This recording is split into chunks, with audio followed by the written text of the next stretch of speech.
Bom dia! Sejam bem-vindos ao Beauty O'Clock. Com o decorrer das gravações, eu percebi-me que se calhar devia ter começado pelo início, digamos assim, ao nível da maquilhagem, e então, se calhar, o mais importante era ter começado por um kit básico de pincéis para quem está a iniciar-se neste mundo, e uma vez que não fiz isso no início, eu vou fazê-lo já hoje. Eu decidi escolher aqui alguns pincéis que são até acessíveis e que são, digamos, indispensáveis para a rotina de maquilhagem e vou-vos mostrar aqueles que eu considero importantes terem. Obviamente que depois podem substituir um que dá para mais utilizações ou assim, ou então ajustar às vossas necessidades, porque até podem já ter um e podem investir noutro melhor ou para outro propósito. Os primeiros pincéis que eu acho essenciais investirem são os pincéis de rosto e eu estou a falar-vos num pincel para a base, um para o blush e outro para pó. Sendo que há variedíssimas formas, tanto para os pincéis de base como do blush. Os de pó são normalmente os mais gorduchos, digamos assim, mais cheios,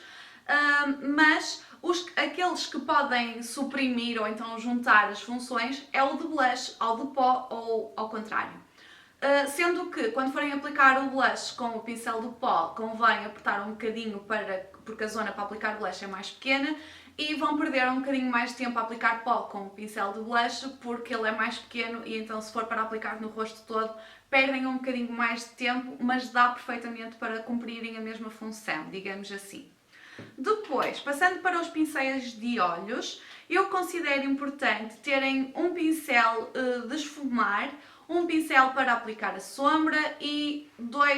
um que é assim mais reto e muito denso, que quase que nem mexe, para usar aqui na linha inferior das pestanas, para esfumar o risco, e outro pincel de eyeliner que seja assim bem fininho e ao mesmo tempo angular, porque ajuda-nos logo a marcar o canto do eyeliner. Portanto, estes são os 4 essenciais e indispensáveis que eu acho que devem investir.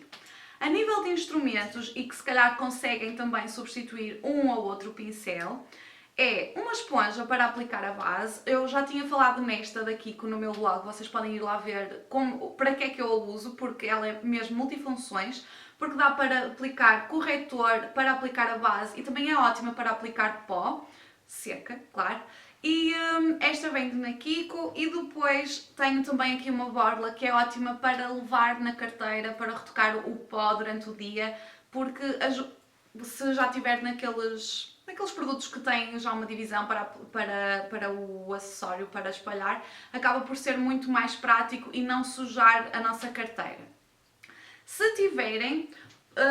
oportunidade, eu acho que também é importante terem um pincel retrátil, destes assim, que depois, para trazer na carteira para retocar, é ótimo, porque também não vão estar a sujar tudo o que têm lá à volta. E se quiserem optar por este para substituir estes dois em casa, também é uma excelente opção, agora para o início, para não estarem a gastar logo muito dinheiro em pincéis.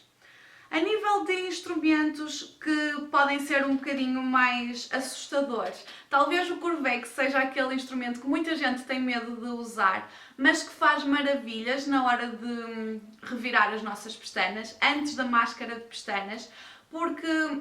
ele é fácil de usar, acaba por ser também ao mesmo tempo intuitivo e não magoa. Ele assusta um bocado porque parece que vamos trilhar o olho, mas ele não magoa, é muito fácil de usar e tem assim uma parte em silicone, uma borracha, que é o que faz com que a nossa pestana não quebre e fique logo enroladinha e revirada. Finalmente, trago também aqui um instrumento que este sim não assusta ninguém e eu acho que nos acompanha desde a escola primária, mas que é indispensável, que é uma afia e que é ótimo para afiar os nossos lápis, porque, principalmente se for destas duplas, porque hoje em dia já há os lápis de tamanho normal, digamos assim, e depois já há os jumbos, que são aqueles que são mais grossos, e então estas que têm 2 entradas dão para qualquer tipo de lápis, não temos de andar com 2 afias por causa disso. E se tiverem uma afia que tenha o reservatório ou uma tampa, para não ficar com as aparas todas espalhadas, e assim tem tudo à vossa volta bem mais limpo e mais organizado também. Eu espero que este vídeo tenha sido útil, já sabem que na próxima segunda-feira conto convosco para o melhor despertar da semana. Um beijinho grande e até lá!